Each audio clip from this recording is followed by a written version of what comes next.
Hi, Gareth. Hello, Joyce. How are you? Yeah, not too bad, thanks. Thank you so much for doing this interview with me.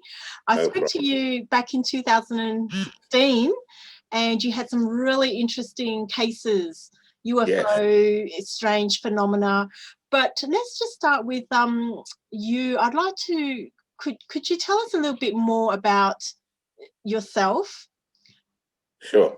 I was born in Wales in 1961, grew up in the space race, was always interested in UFOs. Me and my friends, I remember when we were little, we used to talk about UFOs. And so I suppose I was 16 when I saw my first one. I had a girlfriend, and my boss at the time had arranged a lift for me to go to West Wales, where she was on holiday. I was going to meet her on a holiday. And so my father dropped me off on the outskirts of Cardiff in Wales, which is the capital city of Wales. Wales is fairly far north on, latitude. So it was summer, and the sun it was a long day, it was because you're so close to the pole. It was like 10 o'clock at night when I was waiting for this lift near the motorway on the outskirts of Cardiff. And I'm looking off to the distance. The sun has gone down. I'm facing west. And I see a light going low across the skyline. But there was an airport in that direction, although it was a very quiet airport and they didn't really do night flights. But that's what I assumed it was. I saw this light going across from left to right. And I just assumed it was a plane reflecting the sun from underneath, because the sun was over the horizon. But as it got straight ahead of me, this light split into three. One carried on going, one went backwards, and one looked like it was going straight up. And I thought, that's curious. That's very curious. So I'm looking for this car to get my lift, a car that I'm not familiar with. So, and at the same time, I'm watching these 3 points of light, thinking I thought it must have been a conjunction of three planes together. That's how I worked it out. But I was watching the two go apart, but the one that was going straight up was the most intriguing. And when that got straight overhead, I realized that there was one light on the front of a huge, I'd like to say triangular, but I'm not sure it was triangular. Anyway, it was sort of just a huge shape, but it was blocking out the stars. The typical thing you hear, it was blocking out the stars. And it was huge, and it was low, and it was silent. I mean, it was huge. Wow. And I'm not So sure what it was. It it straight block overhead. when you said block off the stars, like the whole, like how much of the sky would? A huge amount of the sky. It was Wow. like arm's length, it would have been the size of a book at arm's length, and that's going overhead. Bigger than that. It would have been bigger than that, and completely silent, and disappeared off into the distance. I saw it plainly, Oh, I didn't what was see the any. shape of it? Well, I assume it was triangular. Okay. But it was that there was no sign of. All I could see was the one light on the front, and it blocking out the stars. Okay. I couldn't see any details, but it was definitely there. I was definitely looking at it. I don't know what it was, and so that disappeared off into the distance, and that was that. What was your feeling after you saw it? Oh, I was very excited. I'd been, like I said, I was always interested in UFOs, and I was convinced they existed, but I'd never seen one. So until you see one, when you see one, it reinforces in your mind that they exist. I wasn't frightened. I was elated. I was elated, and I wished I could keep watching it, or that it would come back. But anyway, that was the first one I saw. Let me think. What was? Now, I've seen so many things, Joyce, that I should have made a list. Yes. But I'll try and tell you. Yeah. In from my mind. chronological order. Yeah, I'm trying to do it in chronological order. Yeah. Anyway, look, I'm not reading from any paper, so you'll know that my memories are genuine. But anyway, let me think what the next one was. That was in Wales. Right, I can remember there was a bit of a gap. Then I think I told you this one last time we were talking. I was in West Wales. This was in 1987. And I bought myself a brand new motorbike. And do you want me to run through this story again? Yes. Okay. So I bought myself a brand new motorbike, a GSXR 1100, a really fast, lovely bike. And I was down in West Wales, which is like, it's sort of like Tasmania, that sort of area, you know, sort of countryside, beautiful roads. And I'm running this bike in. It was very fast, like I said. So I'm having a ball with this bike. And I went and stayed in a campsite. And in the campsite, there were some other bikers. And I was talking with them. And one thing led to another. And we went to the local pub that night. And we had a few ales, you know. And they were staying on the same campsite. So as we were walking back to the tents, I had a little torch, like a pencil beam torch, and it was there was a little bit of sea mist because we were right on the coast, but the skies were perfectly clear, you know. And as we were walking back to the tents, because I'm a keen astronomer, I was pointing out the constellations to these bikers who were not the slightest bit interested, really. But I'm pointing with this torch to the and I look up at Cassiopeia, which looks like a W in the Northern Hemisphere. And I noticed an extra star. So I said, oh, that's weird. There's an extra star in Cassiopeia. They didn't know what I was talking about, but they're looking. And I flashed the torch at where this extra star was. And then this star flashed back twice, or this light flashed back a light to us twice, and then went and disappeared. And these bikers, they all took a sharp intake of breath and were exclaiming loudly, golly, it's a UFO. Or words to that effect. There were other people that they saw it too. Yes, they saw it. And I knew what it was. As soon as I looked at it, I knew what it was. So I wasn't shocked then either, you know, but they were very shocked. But that was, anyway, we went to the tents, and I woke up early. I'm an early riser. And I was up at dawn, and I went out on my bike, ride my bike through the country lanes, you know. And as the sun's rising, the roads were a little bit damp from the condensation at night, and some of the roads have trees hanging over them, you know. Anyway, I was getting into a rhythm on my bike, and I was moving along, you know. I was going really fast, much too fast. And but this bike was so beautiful, you know. It was brand new. And anyway, I got to this one section where I'd see the occasional car, and it was so fast, I just have to twist my throttle, and I was past the car. So I'd got to this one section, I was going down a hill. I saw a white car in front of me, and I opened up the throttle. So I was doing, you know, 120 mile an hour down a hill on a damp road with leaves. And I noticed the car isn't moving. And on the other side of the car, there's a tarmac machine. There's nowhere to go. There's a set of lights there. I'm going towards it at 120 mile an hour downhill. I thought, oh, I'm dead. There's no way I'm going to pull up. Oh. It was physically impossible. But So sorry, so the car was stationary, the white the car was stationary you were at a heading set of towards it. temporary lights, that's right. And there was a Wow. tarmac machine on the other side. There was Oh, nowhere to go. The road was blocked. and it was just in the middle of the road, this car. Sorry? So the car was in the middle of the road.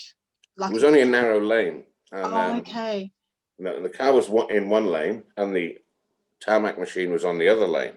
Oh, So it was wow. blocked.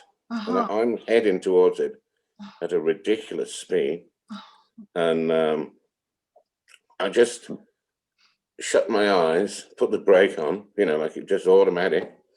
And I knew I wouldn't make it, but you've got to give it a go. Mhm. I felt the back of the back wheel came up in the air and then dropped down again. And I'd stopped. And I was very surprised, I can tell you. I was baffled. And I opened my eyes and I'm a fair way from the car. I had to jiggle down to first gear.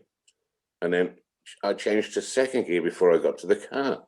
And as I pulled up next, you know, at the lights, waiting for the lights to go, I'm baffled because there was no way I could have survived that. There was absolutely no way.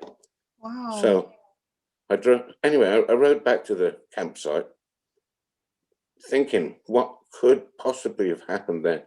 And I got to the campsite and these bikers that I'd met the night before were sitting outside in the morning sun on the wall, you know. And I pulled up next to them and I told them, I said, I just survived it. I don't know how I survived. And one of them pointed out at the front of my bike, and if you look at a picture of a GSX-R 1187, you'll see it's got a fairing that wraps around the front wheel. Well, there was a tire mark all the way up this fairing, you know, which means the wheel had to have bent in. And there's no way you could do that with brakes. You'd have to hit a wall or, you know, hit some sort of a force in order, but it wasn't bent permanently. It was riding perfectly. So something had stopped my bike physically, and we'd seen a UFO the night before. I know it sounds like a tenuous link, but I swear to you, there's no way I could have survived that. Yeah. And Wow. I think there was some intervention. Yep. Now, I obviously couldn't swear to it. Yeah. But I've been riding motorbikes since I was 7, and I'm very familiar with all the physics involved with motorbikes, you know. And there was some intervention there. Wow. Anyway, that was the end of that tale. The driver of the white car to ask if they saw anything? I don't know. I'm sure, you know, they would have been looking at the front of them. I doubt whether they were looking in their mirror, but if they had been looking in their mirror, they would have seen me hurtling down the road and thinking, oh, here we go. Yes, yes. But as far as I know, nothing visible occurred. But I think I had my eyes shut at the time, but I didn't see any. You must have thought, you were going to die. You were. I absolutely did. I knew I was going to die. I knew because this bike was so fast and it was easy. And I was a daredevil. I was 25, you know. I was a daredevil. I was 26. And I was at my peak. You know what I mean? Yes, yes. And anyway, it wasn't long after that. It was only a few months after that I did crash. A car pulled out in front of me when I was doing 200 kilometers an hour on my way to work on a night shift. And the car pulled out in front of me. But weirdly enough, my helmet came off when I hit the car. I flew, according to the police who measured it all up, I flew 75 feet and I landed on my neck, scars there, and on my head. And I got up and I was walking around. And the car, my motorbike was stuck, buried inside the car. And the lad who was in the car was fine. No one was hurt except me. And so I was walking around apparently, and they rang my sisters and my mother and father. They were in Wales, which was about 150 miles away. So they came across. So that would have taken them 3-4 hours. And when they got there, I was still conscious. But then my brain started to swell and I went into a coma then. And they said, oh, you won't make it out of the coma. But I did. So Wow. I'm not saying there was intervention there, but I was very lucky to survive that one. Did you stand up and be walking around? I don't remember that, but that's apparently what happened. Wow. Yeah. I have a memory of just before the crash, and then I have a memory of waking up in hospital and them explaining to me I'd had a motorbike accident. And I was thinking, oh, golly. Wow. That was unusual. Another miracle. Another miracle. And so you were still 25? I was still 25 then. Before that, there'd been a different incident. It just came to my mind now. Now, this was the weirdest thing. Do you want to hear this one? Yes. This is the weirdest thing that's ever happened to me. Well, I was, let me think. I was about 18. I was sharing a flat with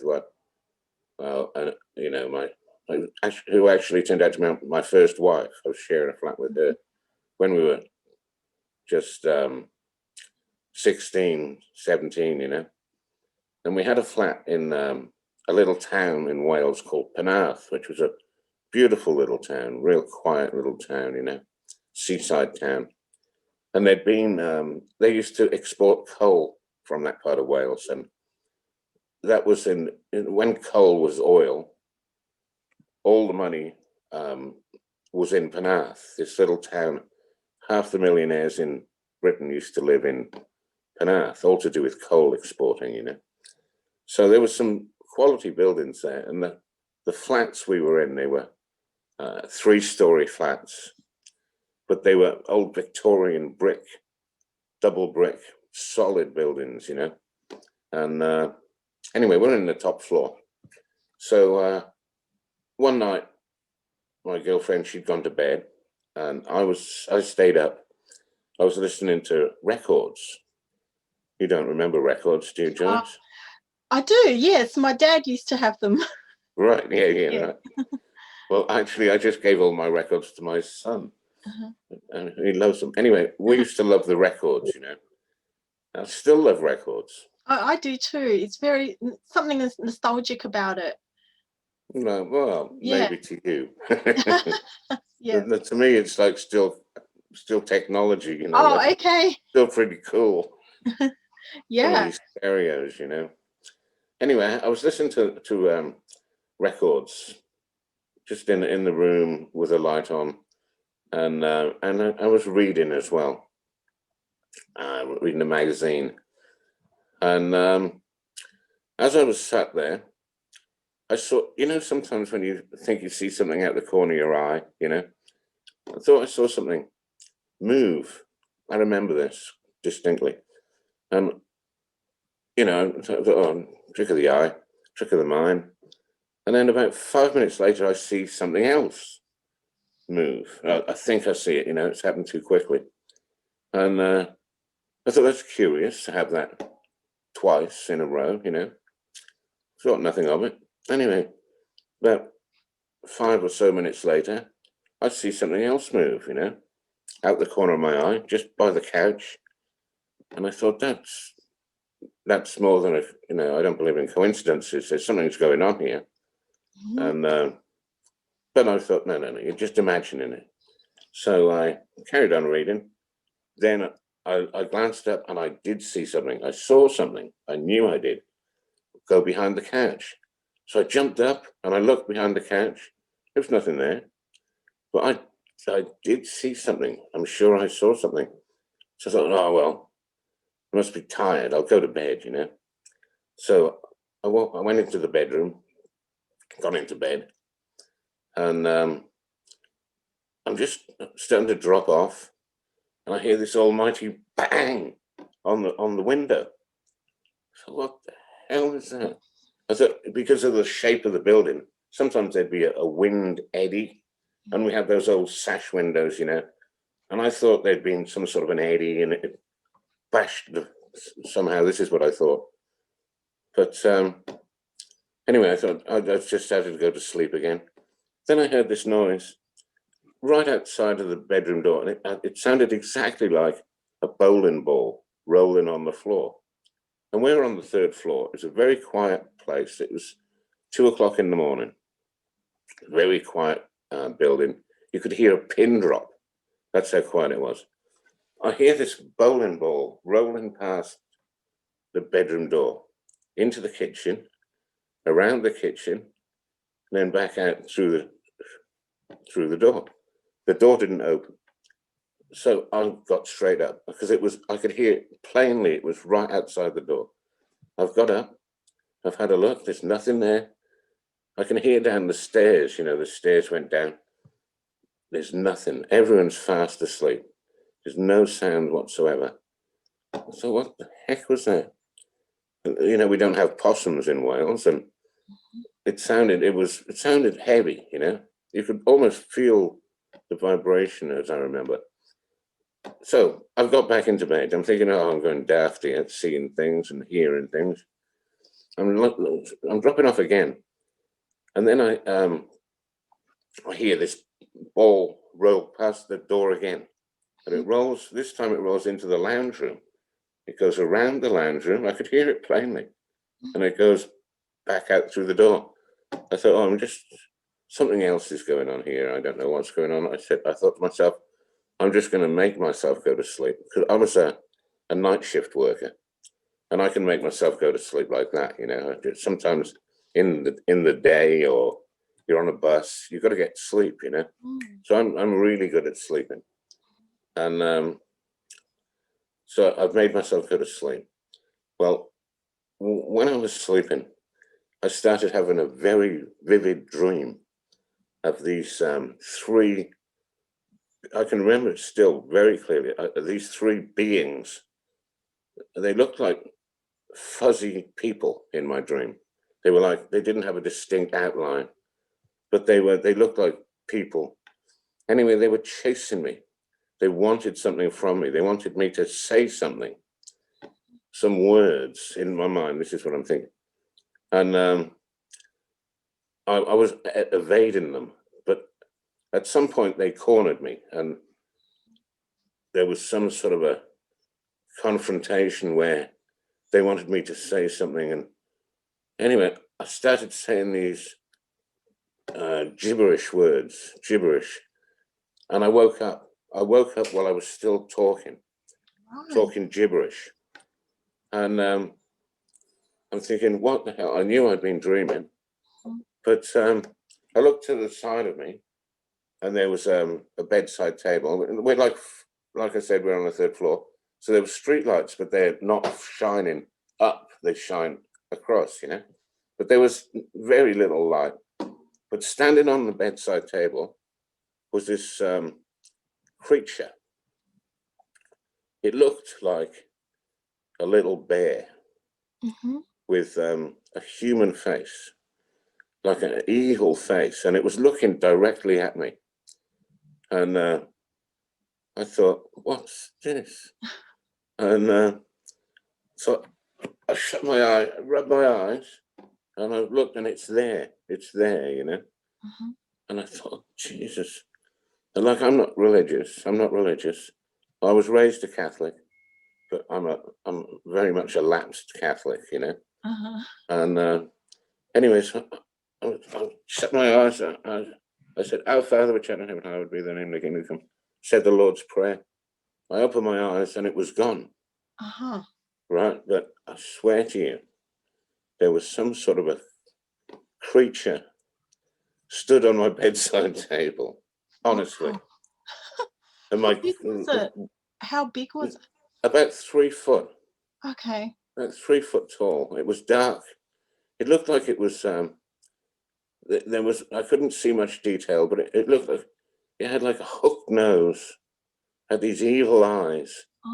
And it was shaped like a bear, but it was standing upright. Okay. On the bedside table, and it was there, and then it wasn't there. So it was like a human face, but evil eyes, and a bear-shaped body. Yes, like a solid little body, like a bear cub, Okay. standing up on its back legs, on its, Uh-huh. just like a person standing up, Uh-huh. and staring at me with this evil intentions. I Wow. could see its eyes, in the dim light, because my eyes were accustomed to the light. But it was there. Did you have a feeling of what it wanted from you? Well, it was sort of from a continuation of the dream, from the dream, these fuzzy men things, they wanted me to say something. Mhm. They wanted particular words from me. That was my impression. Mhm. They wanted me to not admit to something so much as declare something. Mhm. That's the feeling I had. Oh, It's declaring a long time something. ago now, Okay, but like it's some, yeah, allegiance to something or. and Mhm. maybe even I had an allegiance to something, and I was um,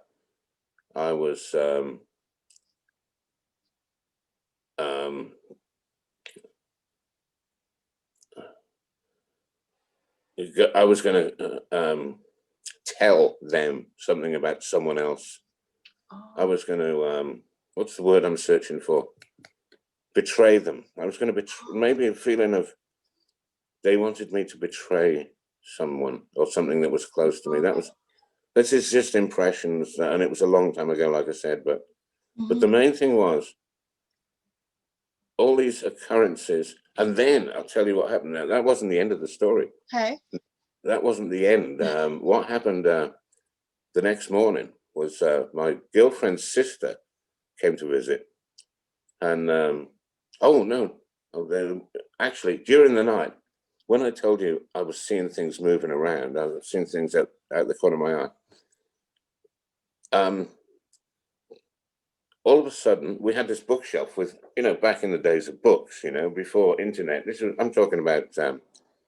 I'm talking about 77 here, and we had this bookshelf with like encyclopedias because I love reading, and all of a sudden, a few of these books flew off the shelf and landed on the chair below by themselves.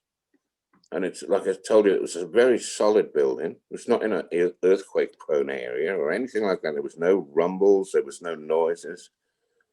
Like about 3 or 4 of the books suddenly fell off the shelf or shot off the shelf and landed in the chair below. Right. I forgot to mention that. That's what, after that I went to bed. I put the books back and I went to bed. That was that really frightening? Um, Or yeah, were you used it to was that? getting frightening by this stage. It Mhm. was. I was getting frightened because I knew I'd seen something, especially the last time. I knew I'd seen something, Mhm. not just something, a figment of my imagination, but there was something physically there.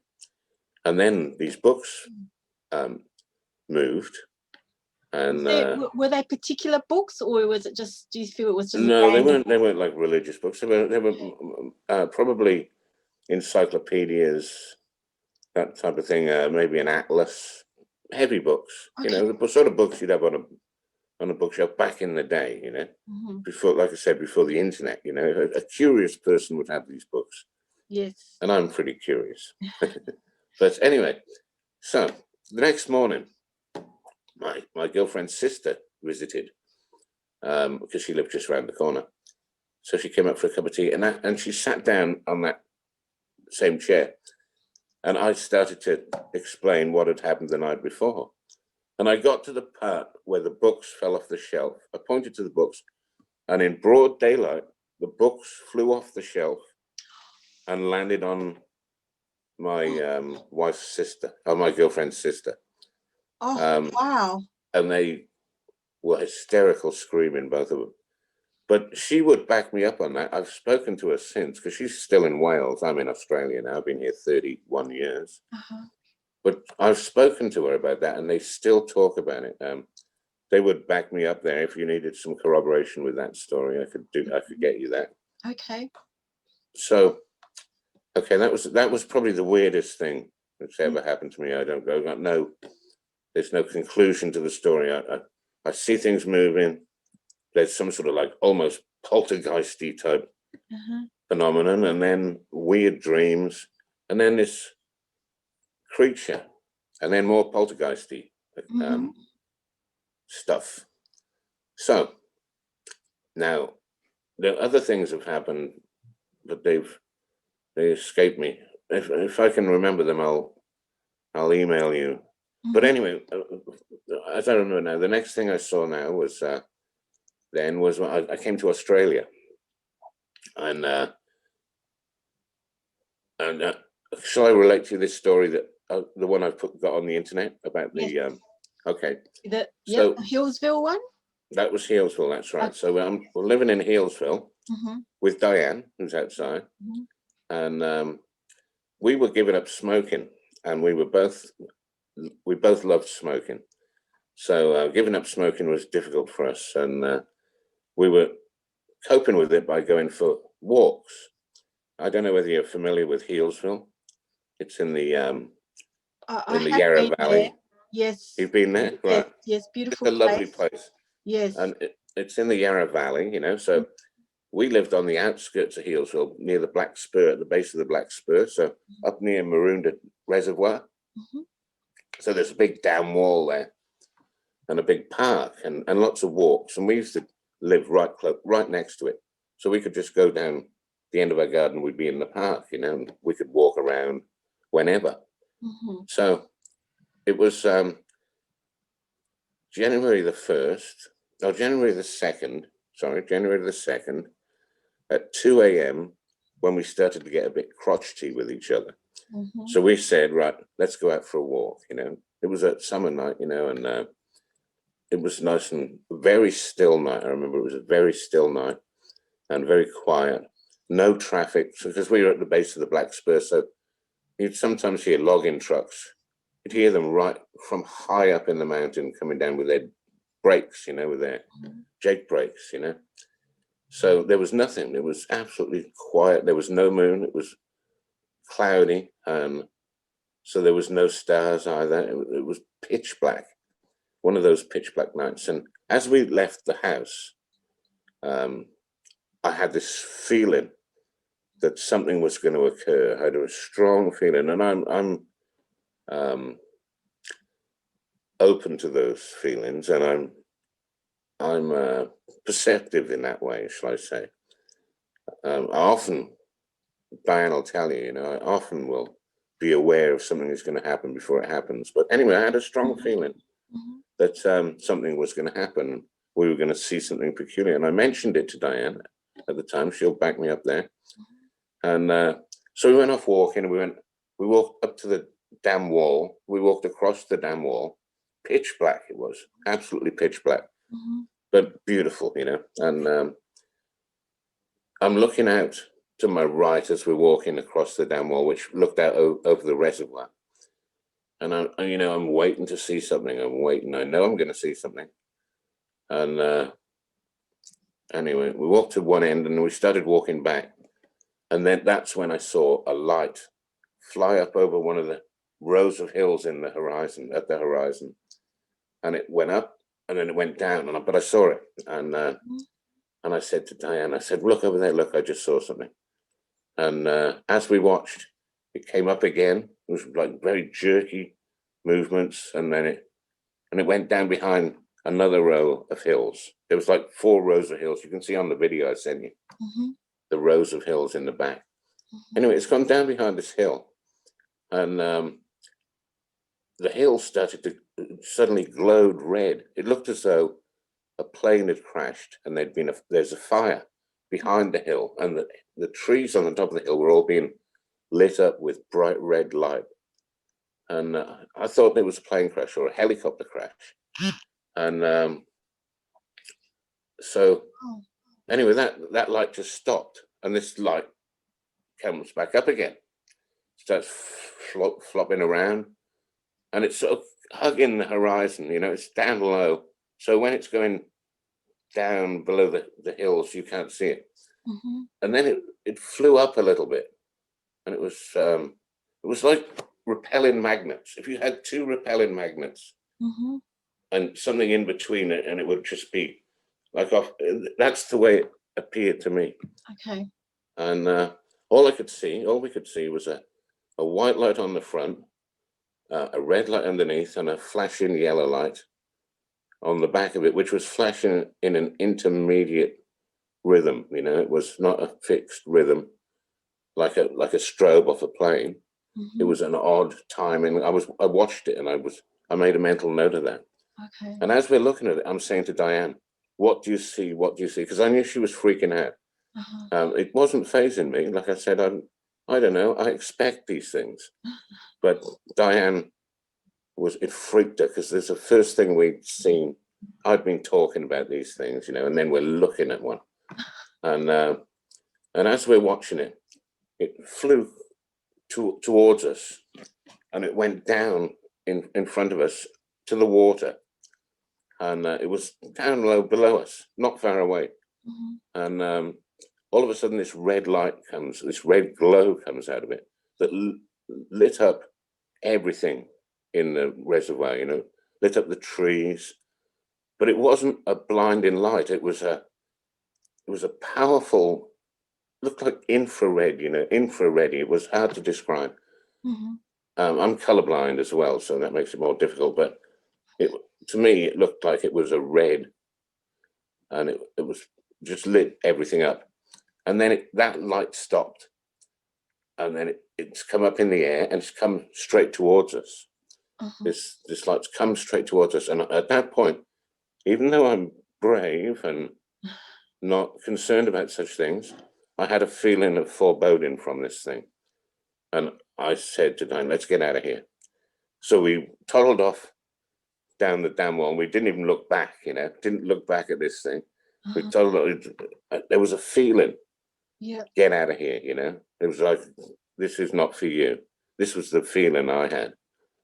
And so we've gone down, and at the other end of the dam wall, there's a big load of pine trees, you know, and then a windy road that goes out of the dam.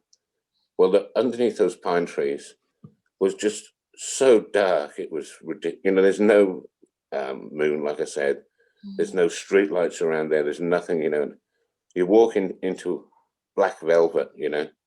But you could just about see the path where we were. That was all. Anyway, we walked into that area, and something ran up to us. And look, I thought it was on 2 legs, but Diane says no, it was 4 legs. So we've got a dispute there. But anyway, whatever it was so heavy, you could feel it through your feet shaking the ground. You know, it was sometimes, you know, if you stand by the side of the road and a truck goes by, you can feel the vibrations, you know, but that's 40 ton.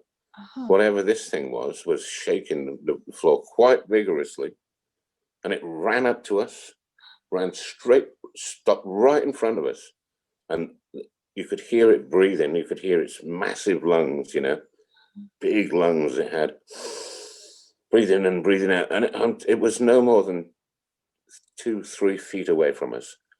And you couldn't, there was nothing to see. It was just pitch black. We couldn't see anything. Diane screamed and tried to run away, you know, but I held her, because you can't just go running blind in the dark, you know. So I held her, and we just stood there, and this thing was breathing, looking at us. You could hear from its breath, it was facing us, you know. And it was just, we just stood there for about 30 seconds, I guess, you know. And then I said, well, we started to back away, you know, and just walk away from it quietly. And we got onto the path and worked our way back home, you know. But we'd only just seen this flying saucer thing, right? And then we have this thing run up to us. That's quite a coincidence. Now, I'm not saying it was a Yowie, but I've studied everything. I've heard everything there is on the internet, and read every book about Yowies and Sasquatch. And it was a few of those characteristics. Right. But I don't know. But anyway, that story's not over yet. There's more to this one. So a few nights later, we went to visit a friend of ours in Healesville, who lives up on the side of a hill by the town, look over the town. You can, from his veranda, you can look down over the town. It's a nice place. So we're there, and we were sat on the veranda. It was dark, and we were explaining to him what we'd seen. And he was joking. He said, "Oh, it's Scully and Mulder, from the X-Files, So as we're talking, he said, he just started shouting out, "What's that? What the hell's that? What's that?" I wasn't looking at him. I just heard him say it. And then Di said, "Oh, yeah." And so I'm looking. I couldn't see anything. And I said, "What are you looking at?" And he's pointing. I couldn't see anything. But then I saw, what I could see was like a plasma in the shape of a stingray with a pointy bit at the back. This plasma flew right over the top of us, silently, completely silent. And it looked like a craft. And it looked like it had like a plasma emanation around the outside of it. But Kevin, my friend Kevin, said that there was, when he saw it in the distance, there was a light on the top of it. I didn't see that. And Diane said that as well.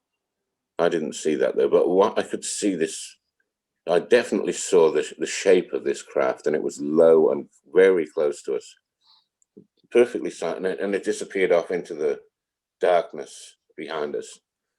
But that was something weird, and especially as we're talking about what we'd seen. And you had your friends saw it too. Yes. How many of you were there?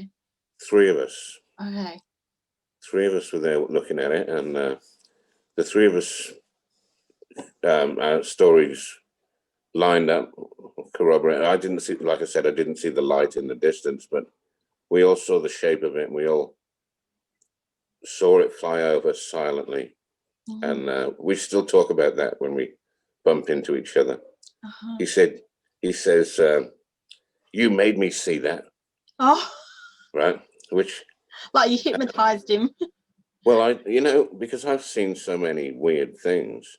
Yes. That it makes me think, well, how can I've read every book about UFOs, Yes. And I listen to all the stories, and I listen to all the reports, and so I'm sort of familiar with what's out there, and I hear what people, and not many people have got multiple sightings, and I've got multiple sightings, so, and I'm not making it up. So, I mean, anyone can make up a story, and you never know, you never know whether they're telling the truth or not.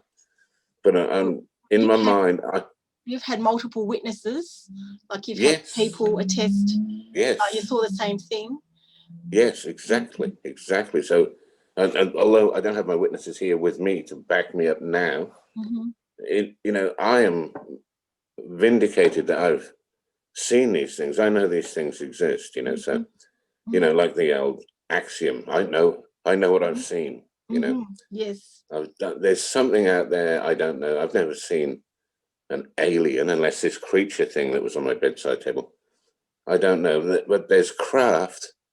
And I'm scientifically minded. I know about planes. I know about all sorts of physics, right? And there's nothing that would describe some of the things I've seen. There's nothing like it, and there's, they're all silent. That's a. I've seen lots of different things. Another time, we had still in Healesville. We saw a few things in Healesville together. So we had an outside bath on the western side of the house. So the city was down to the east, and we were on the west. So we were on the dark side of the house. The city was miles away. Anyway, there's no light pollution, but if there was any light, it was on that side of the house. We were on the dark side of the house. So I set up a bath on a couple of bits of wood, you know. I found an old bath and used to fill it up with a hose down the hallway, you know, and have a hot bath outside in the summer, you know. It's just a beautiful thing. I don't know whether you've ever done that. It's like, well, it's just like a spa, really. Yeah. So we were sat in this spa one night and bath. It was a bath, not a spa. So we sat in this bath and we saw a few things from this bath. Actually, one time I saw a constellation of satellites. Now, like I said, I'm a keen astronomer. I know about satellites. I know satellites fly in constellations, but this was a constellation. This was a long time ago to start off with, but these things were right next to each other, like you see Elon Musk's satellites going in a row. Well, these were in a pattern, but they were moving together. Seven separate satellites or points of light, and I saw them move across, and they crossed the Milky Way, and it was that the sky was that dark you could see everything, you know. Wow. That was a weird thing. That just doesn't occur. You know, satellites are a long way apart, and they keep them a long way apart on purpose. You know, they don't travel in bunches. So, but that's what I saw. And then another night, this was a weird one. We saw this. Sometimes we'd see meteors from the bath because it was that dark. The sky was that dark. And sometimes, you know, I don't know whether you know much about meteors. You probably do. Sometimes they leave an ionized trail. Do you know what I'm saying? Where it leaves a trail briefly in the sky. Sometimes it can last for a couple of seconds, you know. Yes. Mostly it'll just last for a fraction of a second. But we looked up and there was what looked like a huge ionized trail. It looked almost like a comet above us, you know, and it was moving. And we both saw it plainly, and Diane's looking up, and this was after we'd seen the UFO before, you know, and and two UFOs, and so she's very concerned, you know. So she got frightened. She got out of the bath and went inside, you know. Wow. And I got out of the bath and I had a look on the other side of the house as to where this light was coming from. And what I saw was a little point of light that was going around. It was like going in a little circle, and then this light was emanating from it. It looked like light, but I don't think it was light. But there was a kink. There was a kink in it. It looked like identical to a comet's tail. Wow. But comets, you know, comets are a long way away, and they do not come whoosh across the earth. You know, so it looked like a comet, and then it disappeared off into the distance. So I've got no idea what that was, and I've never read any reports of anything similar. That's one thing that fascinates me is the things I've seen. Hard to, they don't fit into the categories of what other people see generally. You know, I've seen different types of phenomena, like this plasma thing, you know, and the flashing light, you know, the odd flashing light and the red lights. I've read certain things that were similar, but what makes me interested most of all is the link, this almost like telepathic link, which I'm getting each time I see one. I know I'm going to see it. Yes. And there seems to be some sort of and I've heard other people talk about this as well, actually, that there's some sort of a psychic link, whether it be that we're manifesting it, that's why. I'm not talking physically, I'm talking mentally. Yeah. But when you've got multiple witnesses seeing the same thing, and seeing details of the same thing, yes. Well, then you can be pretty sure it's actually there. Yep. But certain aspects of it seem to be, you know, it's mind over matter. You know, do you believe in mind over matter? You know, you Yes. can manifest items or things can be manifested just using sheer willpower. I mean, I'm not talking about thinking and a cup appears in front of you on the table. I'm not talking about that. Okay. I mean, for instance, say I want a motorbike, right? Yeah. And I've got no money. I'm not a rich person. Yeah. If I want a motorbike, I think about a motorbike, and a motorbike comes into my life. And I've found it's a power that I have. Wow. I think everyone has. Yeah. But I don't use it because I've got a feeling that there's some sort of a cost. Oh. So I tend not to use it, but I have used it. And if there's something that I manifest in my mind, like if you look at this place where I'm living, we were living in Warburton, which is close to Healesville, a beautiful place. But Diane got ill. Diane, her lungs started to get bad, and one of the problems was she was a soap maker, and some of the that was a lot of the problem. But Warburton was in a temperate rainforest area, and it was pretty damp, especially in the winter. It was very damp, you know. And the lung specialist said, "You've got to get out of this damp environment and go and live somewhere else," you know. And so when we were talking about it, I said, "Well, I want to live somewhere where there's surrounded by sea, where there's a mountain and caves and beautiful sandy beaches and whales jumping out the water. I can see from my lounge room." And I said this to everyone. Yes. Well, a few months later, exactly that occurred. With the whales? Everything. Oh, wow. The full thing. That's a lot of criteria that you put out. Exactly. And I think everyone can do this. You just have, and the thing that stops you is thinking that you can't do it. Yeah. You know, so if that's I firmly believe that, because I've seen it in my life as well. It might take a year or a few months or 2 years, but yeah, where I live, like I wanted to live near the ocean, and then now I can walk, walking distance. But beautiful. Yeah, as long as I just kind of allow it, I don't put too much control, as in how I get it. I find if I control it too much, work too hard for it, it doesn't manifest. But that's right. You know, it's weird because nothing is real. You know, as we look into as we learn about physics now, you know, we realize that nothing is solid. You know, if you get down to fundamentals, and now there's a new theory. There's a new theory where everything is little packets of energy. Yes. This is overtaken Einstein's space-time.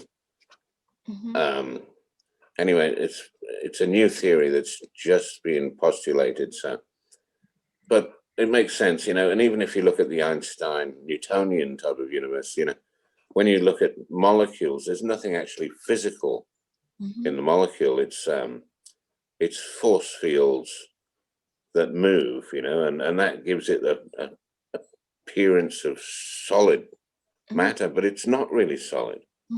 We perceive it as solid. So we make, you know, whether you hear the phrase, you know, you make your own reality. Well, I believe that that's a lot more true than you know. The world that you live in is the one that you're picturing in your mind. There's no connection between your consciousness and the outside world. You know, if you're sitting in a dark room and you're looking at a candle, the light from that candle doesn't go into your skull. Okay, it's just your eyes pick up a stimulator. The nerves in your eyes are stimulated by the energy from the light, which sends a signal to your mind. Your mind interprets that and makes this what you perceive to be a candle in your imagination. But there's no connection between that candle and your mind and your consciousness. It's all traveling down electrical signals. But then there's a shared perception, like yes. So do you think there's the mass consciousness which manifests things, as well as then there's the individual consciousness which manifests things on an individual level. So yeah, that seems to make sense. But I think these things they're so beyond our imagination that we're putting words and by picturing it, we're diminishing it. yeah, It's a lot more. It's a yeah, lot bigger than that, and I don't think we can conceive of the actual mechanism mm-hmm. that's causing these things. But we can make analogies. Yes. It's like Elon Musk. I love Elon Musk. He's my hero, and he uses what he calls first principle thinking. Mm-hmm. Instead of, like, if we think of if we try to predict in our mind what's going to happen, we're using analogies. But the proper way of doing it is to go back to first principles and then work out what possibly could happen. Mm-hmm. Anyway, so there's different ways of perceiving the world. Mm.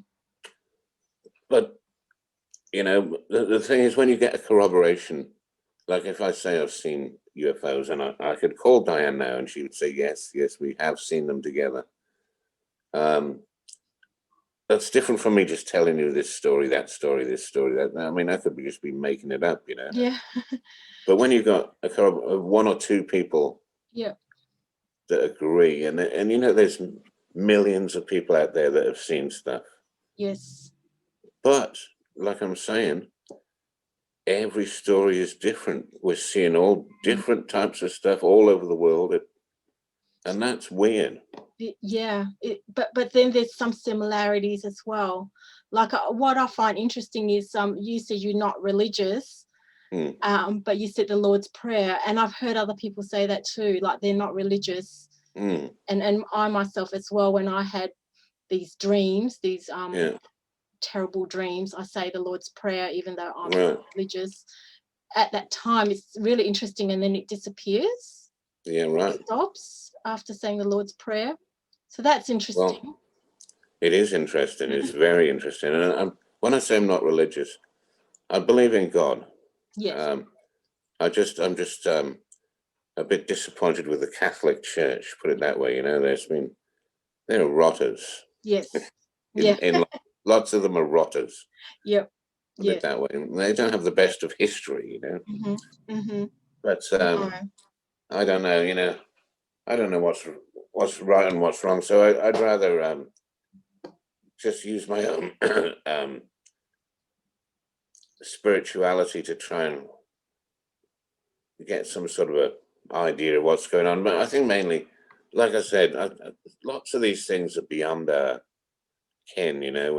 We're never going to know. It's how things intrinsically work. And when it comes to good and evil, that's very subjective to start off with. But so how, just with the UFOs and the paranormal experiences you've had, how has it shaped your life? Well, like I said, the main thing is something intervened to save my life years ago. Well, I'd be dead, so that's changed my life in a big way. I would be dead, and in my mind, I'm convinced that that's exactly what happened. But I could be wrong. I could be mistaken. But like I've got a physics upbringing. I'm very good at physics. And what did you do for work? I've had various jobs, but I'm not working now. I've been sick recently, but I've been I've had some weird jobs. I worked in cold storage for years and years and years. I worked in cold storage. I don't know why. My mother was a secretary at Lion's Made ice cream and Findus frozen food, and and she got me a job in the cold store when I was a rebel without a clue, and I sort of stayed there and became a supervisor, and got used to working night shifts and store work, forklifts and trucks and all that. Quite enjoyed it, enjoyed it. Then after that, I went on to be a printer. I was printing Mars bar wrappers in a town in England called Slough, which is as nice as it sounds. And I did that for a number of years. And then I came to Australia and I wanted to change. So I became a plasterer over here,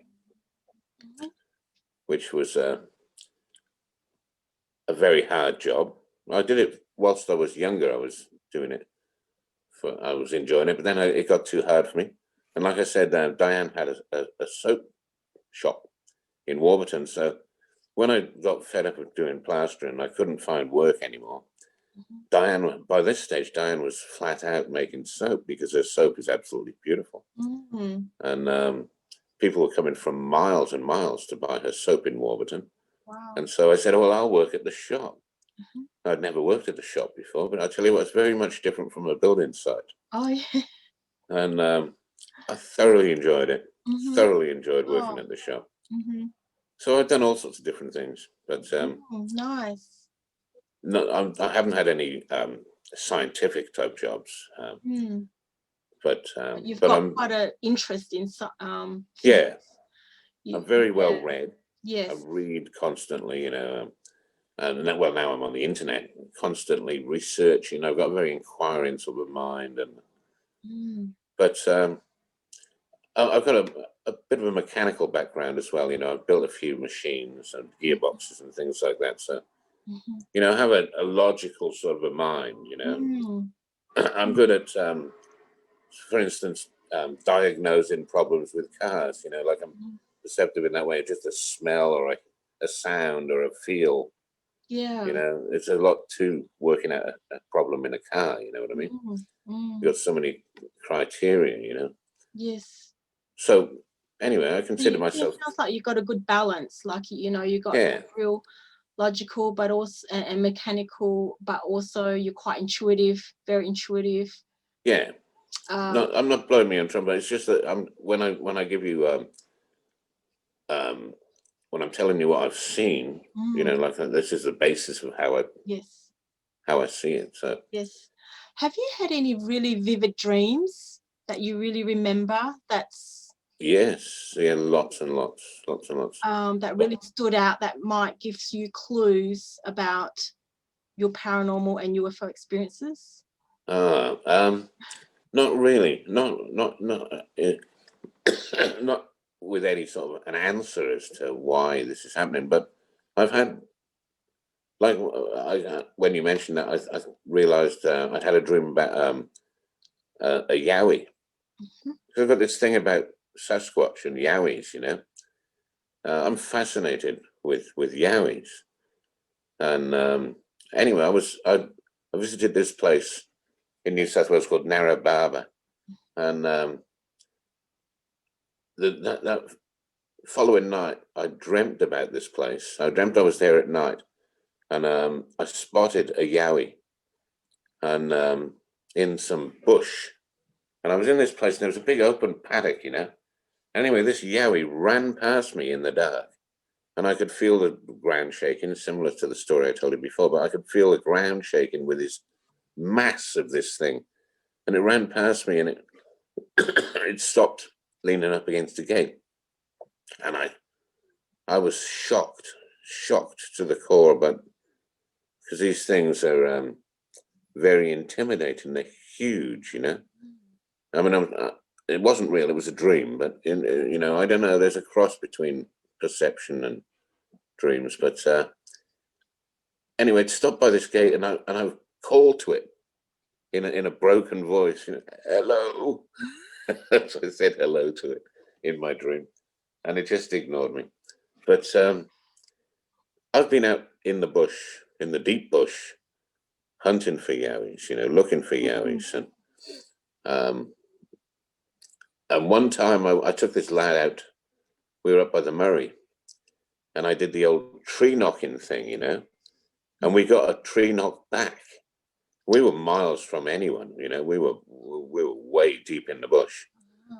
And we got a tree knocked back, that's for sure. And it happened like instantly. Wow. So if there'd been someone, if it was a person, they would have had to have been having the same idea at exactly the same time, and they had a piece of wood in their hand, ready to hit the tree, you know. But this was in Victoria? Yes, it was on the Victorian side of the Murray River, yeah, in one of the forests there. Okay. But we'd walk miles into the forest looking. Oh, you know, like I said, I'm fascinated with and locally, yeah, on the east coast here near Eden, there's a place called Haycock, which is like a bit of a wilderness almost area, cliffs and beaches, and no buildings or houses in this area. It's just a wilderness area, a park, you know.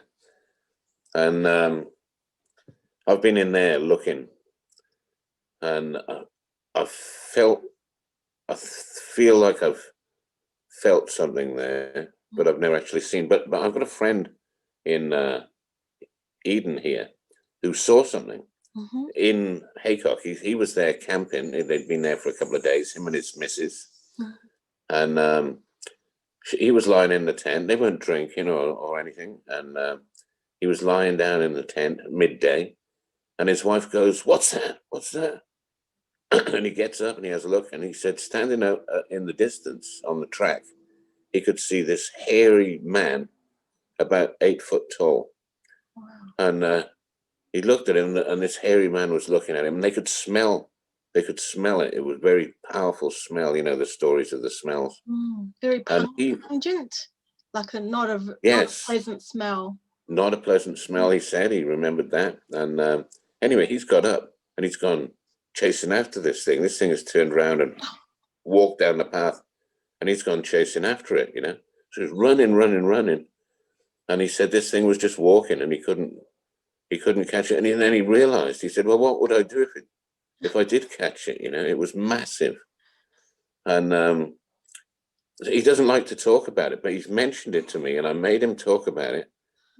And he doesn't like to talk about it.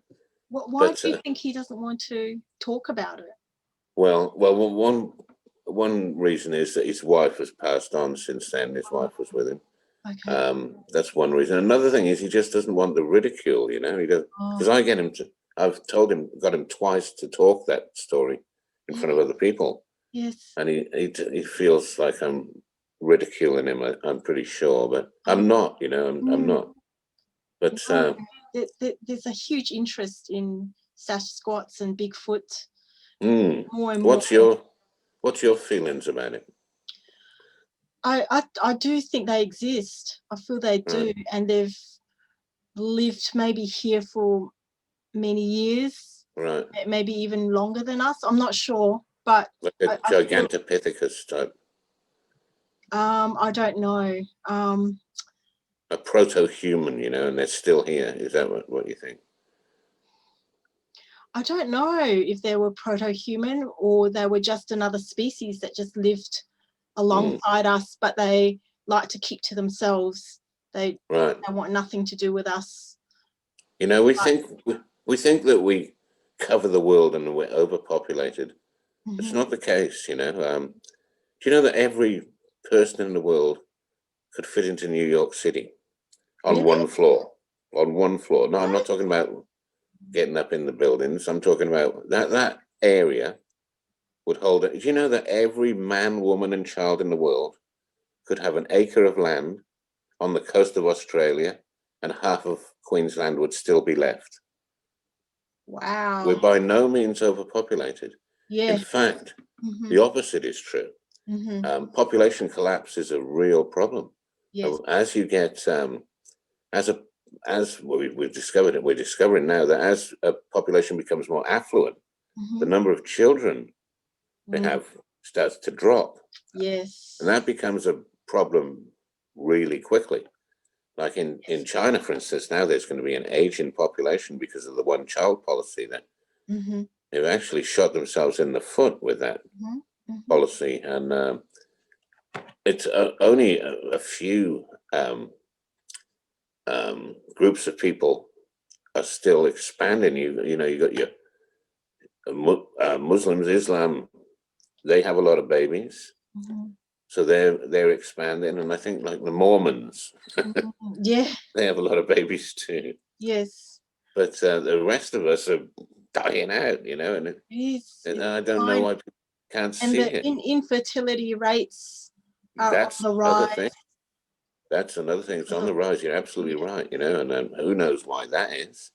I think the chemicals in the food, or the additives, yes. or there's other theories too, you know, that There's lots of theories about that one, you know, microwaves and mm, radio waves and mm, telephones mm, and all sorts of things. But you know, it's a delicate balance, and you know, to get the diversity for the population to increase in a safe way is mm-hmm. it's important too. But Do you you don't think want we too need much to return? diversity. Do you think we need to return to living more the natural way? Um, no, No. no. I think that living the natural way, as you put it, right, is a romantic fallacy. Mm-hmm. And when you think about, you know, the previous history being some sort of a lovely place, it was not like that. Mm. The later we get, the better our lives are. You know, the more technology we've got, the better our lives are. The only thing that helps us is, this is my thought, the only thing that helps us is technology. But there's a price to pay, and you know, I think we're leading towards a sustainable future, and the likes of Elon Musk and various other people are accelerating that future, and I think we're going to achieve it. But we've made a lot of mess since we become industrialized in the last 200 years. You know, we've made a lot of mess, and we continue to make problems for ourselves. But I've seen, like, I was born in Cardiff, you know, in the 60s, and Cardiff was black. Have you ever heard of Cardiff in Wales? Yes. Yes. Yes. Cardiff was black with steam trains and smoke and soot. Mm-hmm. You know, and we burnt coal. All the fires were coal fires. Mm-hmm. So all the buildings were black and grubby, you know. And then I remember when they took the steam trains off the line and went to diesel, and someone had the bright idea to start um, washing the soot off the buildings, you know, and they send in the water blasting things, you know, and you know, it'd start at one building and then they'd work their way along. Next thing you know, the city's clean again, you know, and I saw this happen over a period of only a few years, you know. And the river that runs through Cardiff is called the River Taff, which is why Welsh people are called Taffies. Well, the River Taff, I remember it being like an open sewer. It was disgusting, you know. I remember it as a kid, and but now there's estuaries. They've brought bird life back. There's fish. You can catch and eat fish from the River Taff, which is the first time for like 200 years since. But I think people are a lot more aware of their environment now, and you know, you can't make an omelette. Somewhere there might be a happy medium. You know, technology should work in harmony with Yes, nature. and I think it can happen. You know, like I was just going to say, you can't make an omelette without cracking a few eggs, and so we've been through the coal age, we've been through the oil age. We're on the way out of the oil age now, although we're still going to use oil for plastics, which are useful. But burning fossil fuels is a silly idea, especially when you can do it other ways, you know. But we had to learn. But Elon Musk, Tesla, don't just make electric cars. You know, they make solar roofs, and you know, you've got that huge solar battery in Hornsdale in South Australia. You know, there's one that's going to be twice as big put into Victoria, and Israel want to have batteries in the whole country. They want to, and lots of other countries now are booking up these batteries that Elon's making. And so the actual main component of Tesla is this battery. which he's been getting batteries supplied by Panasonic and various other people.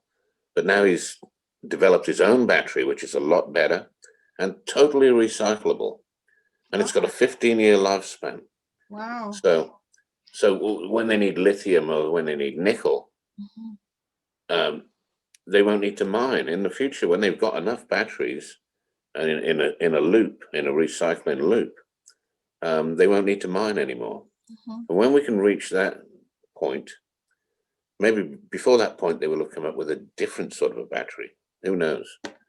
But I think we're moving towards a very bright, abundant future.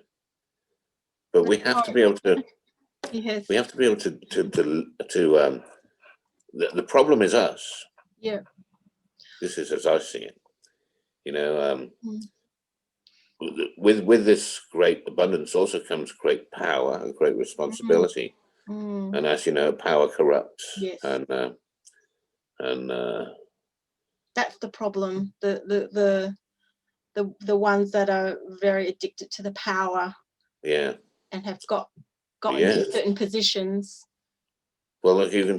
This is what I'm worried about now with this COVID. You know, these politicians have been given the power to close down the world and lock us all up. You know, and make us wear masks, etc.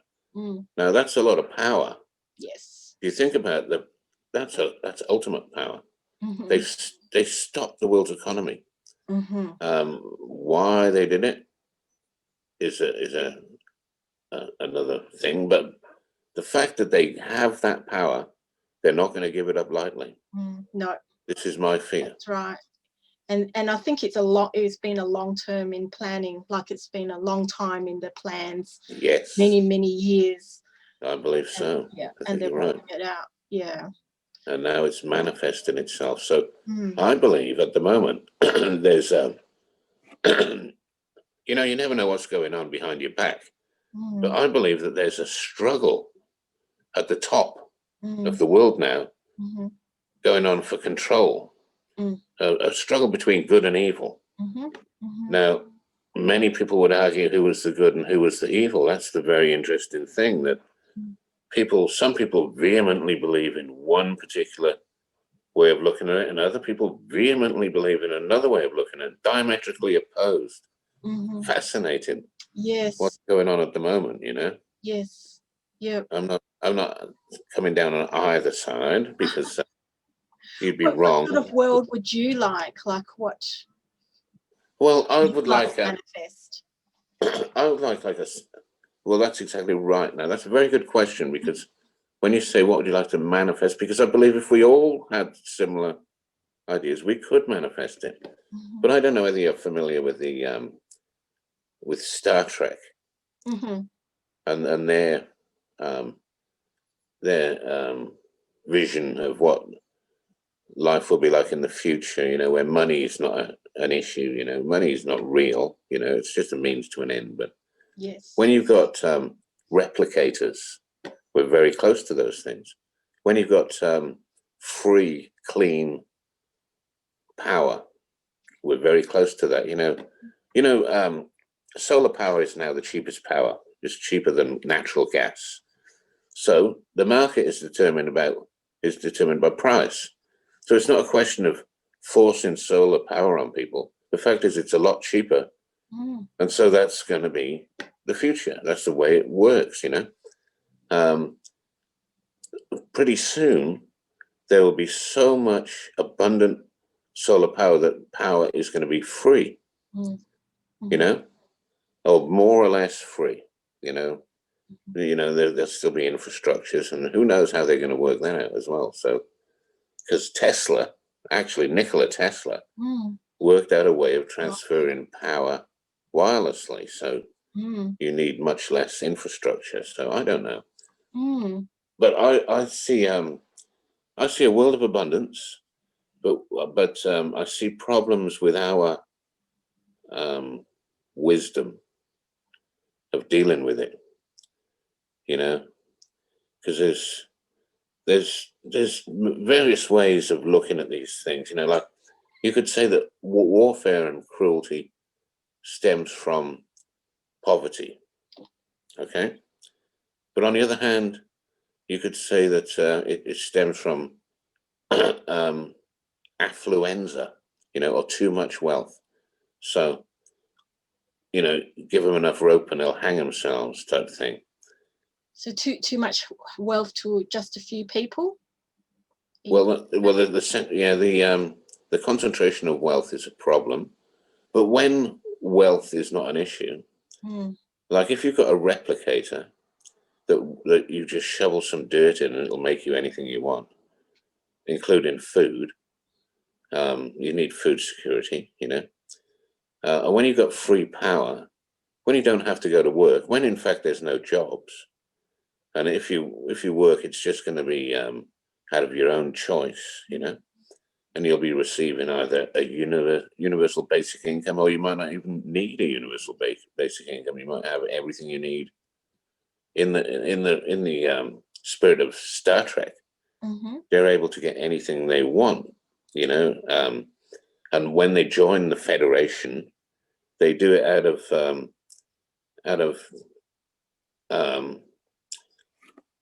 a sense of duty. It's their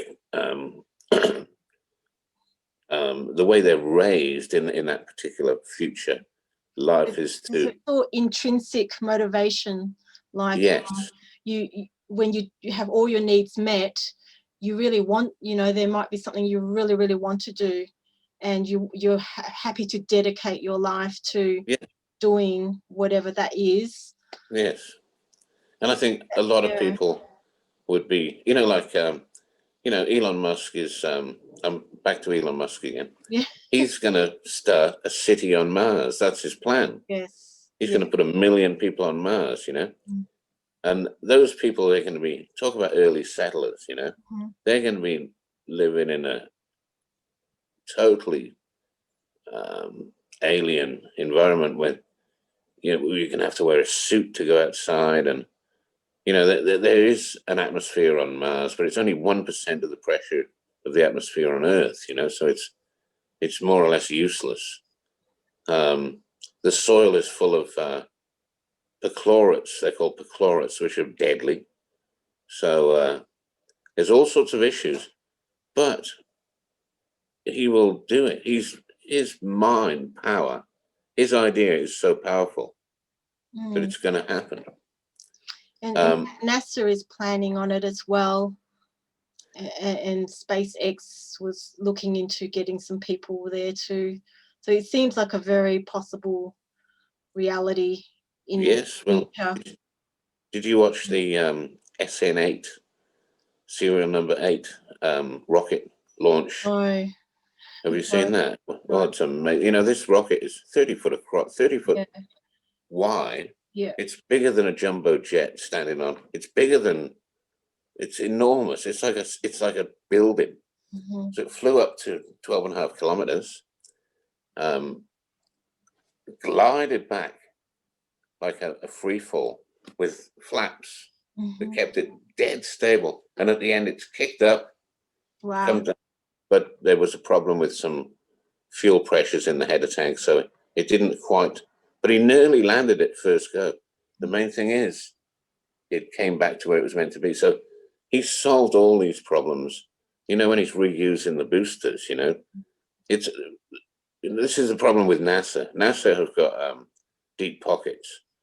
So could you imagine if you wanted to go to Britain, getting in a plane and only makes it one way, and then you go in another plane and come back here. So it's cost you 2 planes. Well, that's how NASA work. They've got a total loss system, but Elon has showed that we can land those and make. So really, what it's costing to put someone in orbit is the cost of the fuel, and the fuel is mostly oxygen, so you get that for nothing, and the rest is kerosene, which is cheap. So it costs NASA. Look, I don't know what it is. It's hundreds of millions of dollars to put someone in orbit, but it costs Elon Musk. He says he's going to do it for a fraction of that, 100th or less. Can I ask you, Gareth, do you think there's a cover-up of UFOs? There's a deliberate government cover-up of UFOs, advanced technology? There seems to be. There seems to be. From what I've heard, from what I've read, I mean, in my experience, no, you know, I haven't had anyone, men in black or anything like that, come and tell me to shut up. But I have been, you know, it is bred into people to joke about it and not take it seriously. I mean, if there's ever a report on the news about a UFO, it will come. The headline will be, "The truth is out there." You know, they'll make some sort of a stupid comment. You know, it was never taken seriously. So yeah, I'm pretty sure in my mind that not just UFOs, but for some reason, Yowies and Sasquatch are covered up from stories I've read. Which I mean, you never know what you're reading, but well, the original people in Australia talk about they acknowledge the existence of Bigfoot in Australia. The hairy man, yeah. Yes. Well, I've talked to Ulagai, I think they call them. Ulagai, yes. Which means ghost. But I've talked to the local Aboriginals, you know, and tried to get some information out of them, but they wouldn't talk, you know. But I knew, you know, when you know what when someone's not going to tell you something for some reason, I don't think they're allowed to talk to. I think it's something, and I've read, like here in Eden, there's an old Aboriginal track. It's called the Bundian Way, and it goes from Eden Fisheries Beach. It goes to Kosciuszko, and back in the day, you know, you know, maybe 20,000-30,000 years ago, people have been walking this track, and in the summer they go to the high plains and they survive on the bogon moths, you know, and then in the winter they come down to the shore and get fish. You know, that has been their nomadic trail for thousands of years. Well, there's a section of this Bundian Way I've read in between. Let me think. I've forgotten the name. Bombala, and Bega. That there was a section that if they walked down there, sometimes the young lads, because there was all these initiations going on, you know, and if they saw a Yowie, the young lad would be initiated into the stories of the Yowie. But if they didn't see a Yowie, they wouldn't even bring it up, you know. Only certain people would be involved in the Yowie to start off with. This is as I understand it. And even now, it's not meant for white people to know about. It's their story, and certain things are unsaid. I don't know this to be for sure, but I've read it, and it seems to make sense. Especially when I've asked elders. You know, there's some elders here, and I'm cheeky. You know, I go up to them and I say, "Well, tell me about the Dooligal," you know, and then you can see him. He's using the proper word, you know. You know, they're sort of a bit, but that's not unusual. Everyone's got the internet, so. But still, I hear some of them eat humans. I've heard that too, yeah. And you've got that 411, missing 411. You know, you've heard about those books. Paul Paulides, I think he's called. Well, he's written a book called The Missing 411, and it's about national parks in America where people just go missing, and then they're not investigated, you know. And so he went to a national park and he said, "Well, how many people have gone missing this year?" And he was told, "Well, we don't keep records." And he said, "Well, how can that be, you know? How can you not keep a record of that?" He went to the police and they said, "Oh, no, we haven't got anything on that." So he did some poking around, and he found that in 1 year, in this one particular, I think it was in Washington State, one particular park, 411 people had gone missing. And it's not some sort of a big story, you know? That's a lot. Yeah. Yeah, have a look on the internet. Look, type in missing 411 and you'll see what, what I'm talking about. Yep. So there does seem to be some sort of cover up. Yes. Yeah. I was going to ask you, do you know your blood type? No, I'm not sure. I think I'm O rhesus positive, I think. Oh, okay. Yep. I'm just off the top of my head. I think I'm O rhesus positive. Okay. I might be wrong. Okay, sure. Why is that? Because quite a lot of people who are abductees or have seen or had encounters seem to have a particular blood type, the rhesus negative. But it doesn't sound like you're in that kind of program of the abduction for breeding. Yours is more I don't know, but encounters. Yeah. There definitely seems to be some sort of communication between you and whatever craft you see. Yes. Yeah, and your between two, like your experiences with, I don't know, between two worlds, like there's some connection there. Yeah. Of a life in the other world. Something's going on, Joyce, for sure. And I've had a lot of near-death experiences as well, like serious near-death experiences, like that bike crash I told you about. And I've had lots of other things. I hesitate to start listing them off. Shall we? Yeah, maybe we can do another one when you remember more experiences. Yeah, if I come up, I'll try and remember. I should have made a list. Yes. Because this is my fear now. Because my fear is I'm nearly 60. Okay. I'm not very well. I've seen all these things, and I should tell the stories. Because in the future it might be important. Yes. Yeah. And it helps people who might have experienced similar things, or it helps see the mindset that there's more to life than just this physical life that we're taught, that there are other dimensions and creatures and so much more to life than what's it all about, Joyce? We see. I think it's like you said, Star Trek. The universe is a big place. There's so many different types of consciousness in different bodies. Maybe we don't know that. Well, as far as we know, we have the only sentient consciousness, as far as we know at this point. I would say it's more the other way, that there's there's a lot more other sentient life out there. Or we have to be an analog. Yes.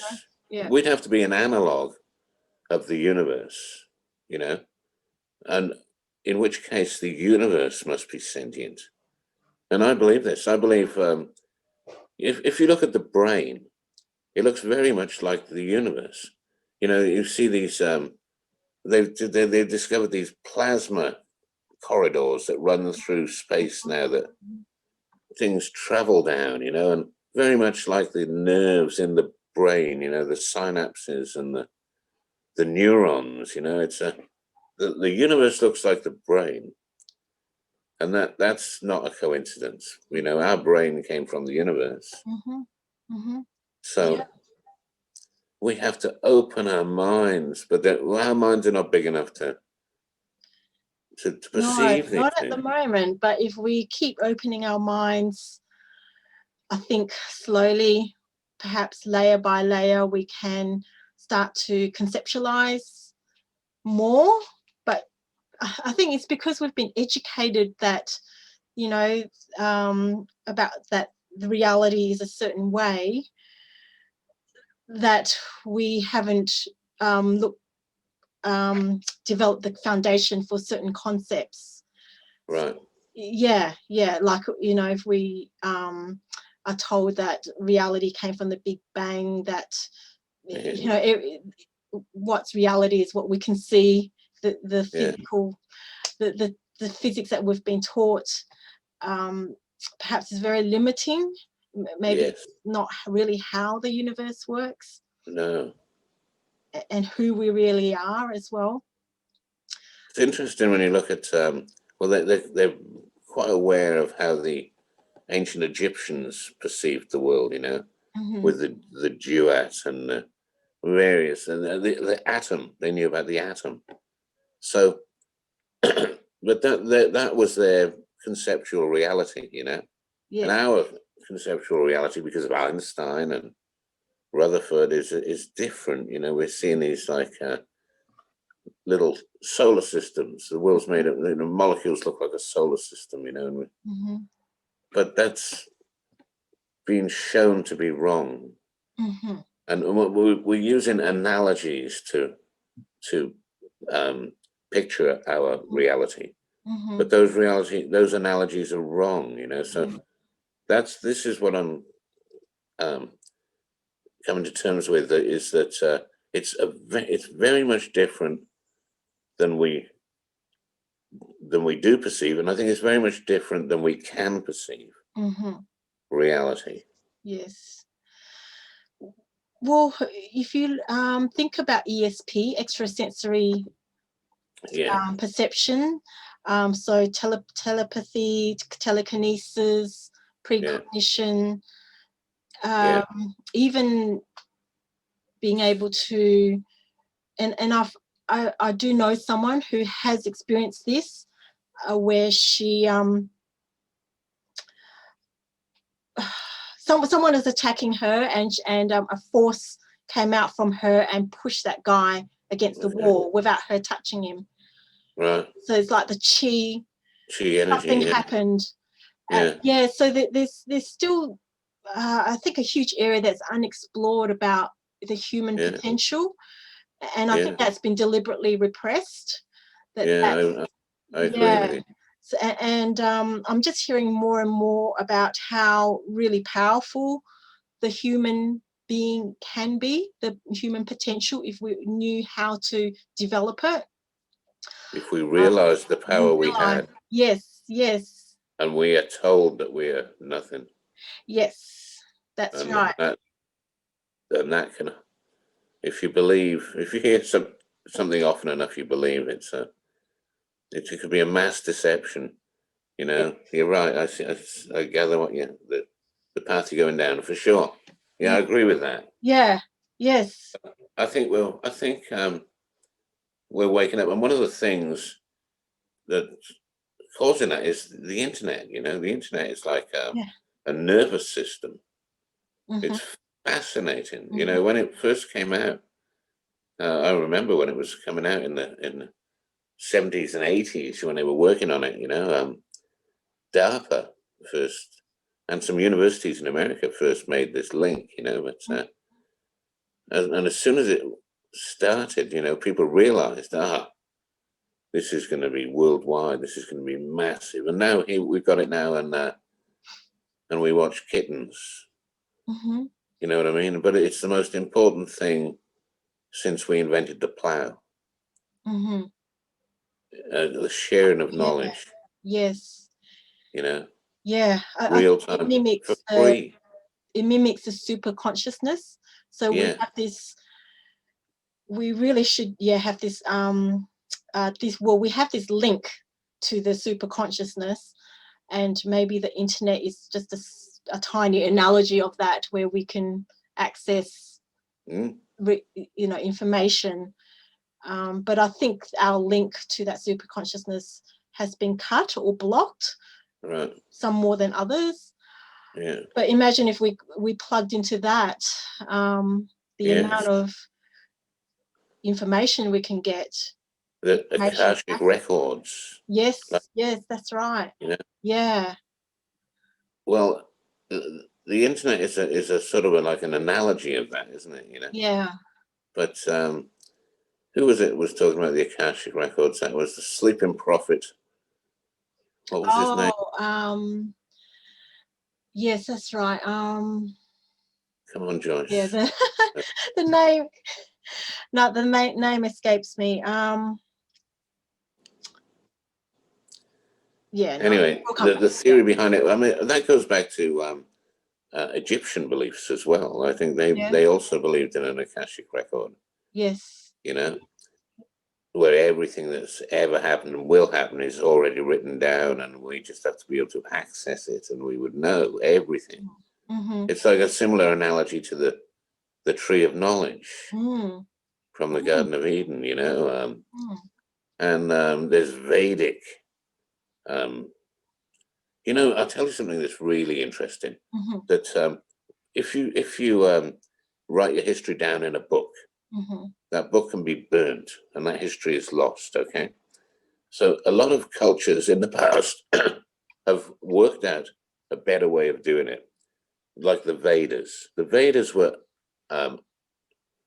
transmitted through memory. You know, they would remember, and there was classes where they would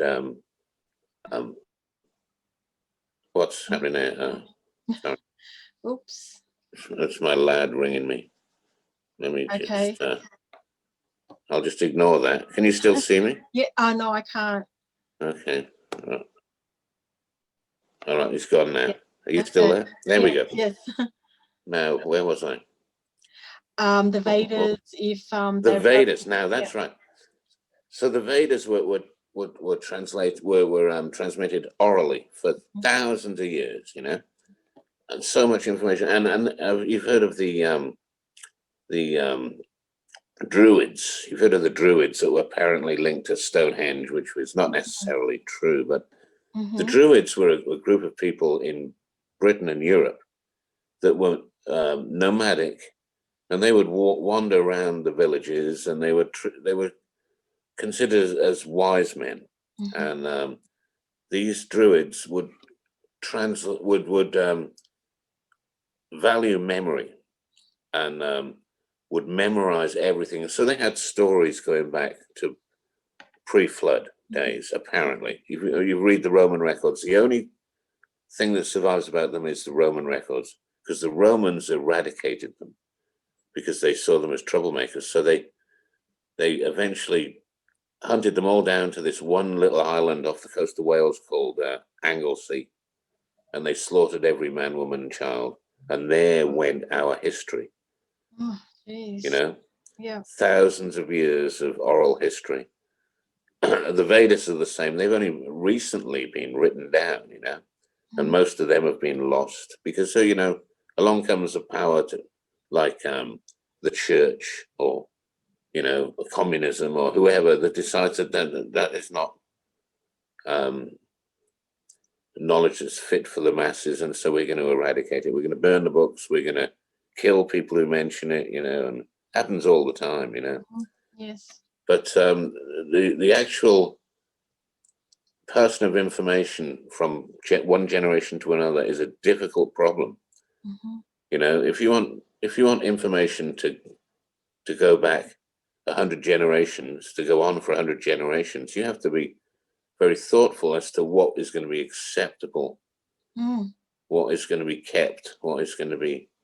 So this is what the pyramids are, I believe.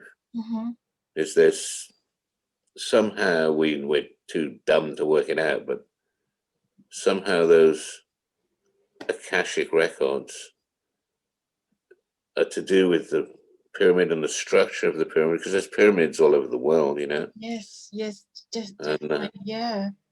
So something's obvious. Yeah. Obviously, something's going on there. You know, they wouldn't just come up with this pyramid shape.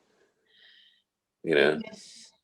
why? So do you think the pyramids housed the Akashic records, or some kind of a provides a mechanism where you can tune in or link up to the I think they could be the Akashic records.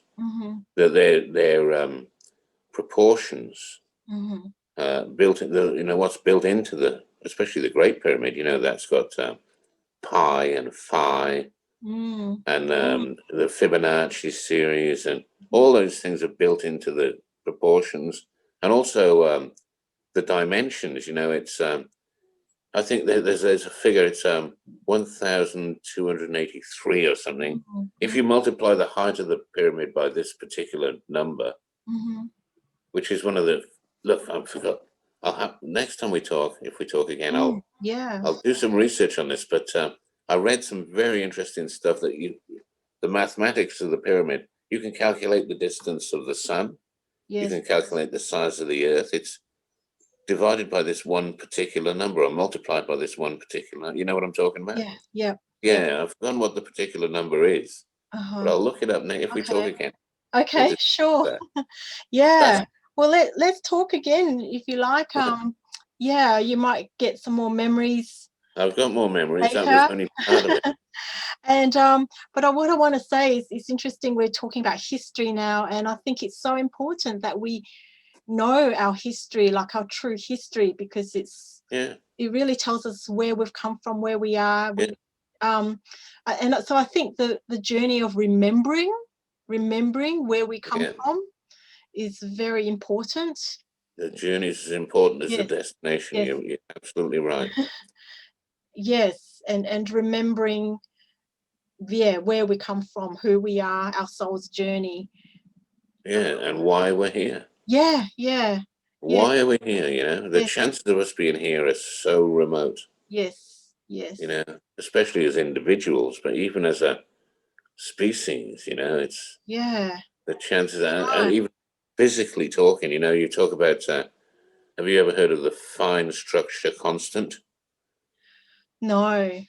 Well, these are things, so these are mathematical theories. That if there were the slightest deviation in the figures, the Earth couldn't exist, the universe couldn't exist. There's gravitational equations and various equations that apparently, and I'm not clever enough to do the mathematics on it, but apparently, if anything was like 0.000% out, nothing could exist, you know? And the fine structure constant is one of those, Richard Feynman used to talk about it. So if it was, there's just the slightest, it's like we're living in the Goldilocks zone, you know, where water is a liquid in our orbit. You know, if we were a few thousand miles one way or a few thousand miles the other way, it'd be a different outcome. You know, we'd be in snowball Earth, or maybe the water it'd be like Mars or the moon, where the water boils off. You know, so and you know, there's other signs, Joyce. I'll tell you one particular sign which is so obvious, and no one talks about it. Is that do you know that the sun is 400 times larger than the moon? Okay, the sun is 400 times further away than the moon. Right. So when the moon passes over the sun, it's exactly the same size, so that we can see the corona. Wow. Right, it's exactly the same size as the sun from our perspective. Now, this is not something that's normal. The moon, because of the drag of the sea on the Earth is acting like a brake to the moon. So the moon's orbit is moving further away, only as quickly as your fingernails grow. But over the Earth is 4.6 billion years old. So in 4.6 billion years, the moon has moved a long, long way. Look, next time we talk, I'll actually look at the figures. I've looked them up. But the moon used to be a lot closer to the Earth, in which case there wouldn't be an eclipse. There would be an eclipse, but there would be no corona. Okay. Now, if the moon was further away, like it's traveling, it wouldn't cover the disk of the sun, so there would be no total eclipse. So we're living in a point in time when the moon and the sun are exactly the same size. It's a brief point in history, but here we are. Wow. Now that's a strange thing. Yeah. There's so much to contemplate about and learn. We're here at exactly the same, exactly the right place and exactly the right time. Yes. And all the signs are there. It's so precise that it's hard to believe that that it's random. It's Exactly. such a Exactly. vision about it. Something's going on, that's for sure. Yes. I don't know whether anyone knows, or I don't know whether it's been hidden people from have us. pieces of the puzzle. Yes. So if we all talk together, come together, talk about it, we can fill in the different pieces of the puzzle to get the overview view. I'm not so confident we could, but it or certainly a bit wouldn't more hurt. of the puzzle. Yeah. Yeah. I'm just aware of the time. I've got to go. Yeah, me too. But it's been a pleasure talking to you, Gareth. You too, Joyce. Thank you very much for that. Thank you for letting me unload some of my ancient UFO stories. Yeah, happy to. It's all very intriguing stuff. Yeah, for sure. We'll perhaps we can do it again. I'd love to. Yeah. Yeah. Okay. Yeah. Okay. Well, we'll keep in touch, and okay. And I'll make a bit more effort next time. See if I can have an itinerary of That's all stories. Right. I'm sure there's more that I haven't mentioned. Yes. But you get to this age and you see so much stuff that it becomes you become blasé about it. And I'd love to hear more about whether you have a family history of paranormal activity. All right. Well, we'll discuss this next. Okay. All right. No Great. worries. All right. Take care, Gareth. Thank you. Yeah. And thank you. And we'll be in touch. No worries. Yeah. Thanks very much. Okay. Thank you. Bye. Okay. Bye-bye.